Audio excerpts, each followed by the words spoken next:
非有消息，从2024年11月开始的进清座椅活动已经征集了约20万份签名。这项活动旨在提醒客舱里那些不礼貌的乘客，虽然你有权轻放座椅，但大家并不喜欢你。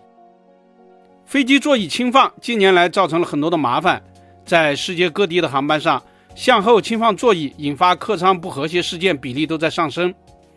它的主要原因只有一个，那就是随着民航越来越平民化，航空公司的竞争也越发激烈，机票利润越来越低，所以航空公司也将座位间距越缩越小。在上个世纪90年代或者更早，飞机的座椅都非常厚，非常舒服，前后两排乘客之间基本可以获得35英寸以上的空间。这种情况下，前排乘客向后轻放座椅基本不会给后排乘客造成太多的压迫感。但现在包括全服务航空公司在内，很多已经将前后排的间距压缩到了30英寸以下。如果前排乘客向后调整座椅，后排乘客只剩下约26英寸左右的空间，恼火在所难免，特别是在用餐的时候。更要命的是，很多乘客在向后轻放座椅时并不事先打招呼或者是征求同意。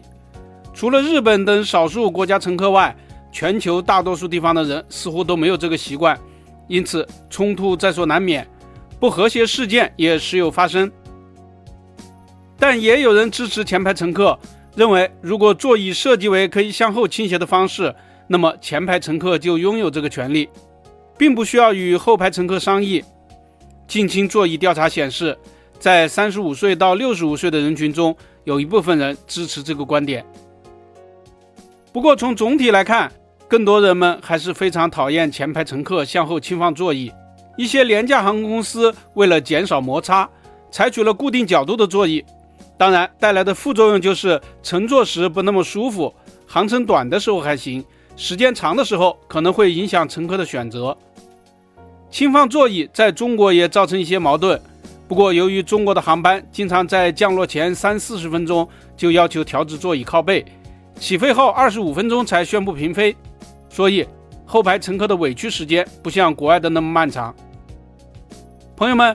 这个春节假期旅途中，你们遇到过座椅轻放的麻烦吗？是如何解决的呢？欢迎评论留言交流。本期咱们就聊到这里，下期见。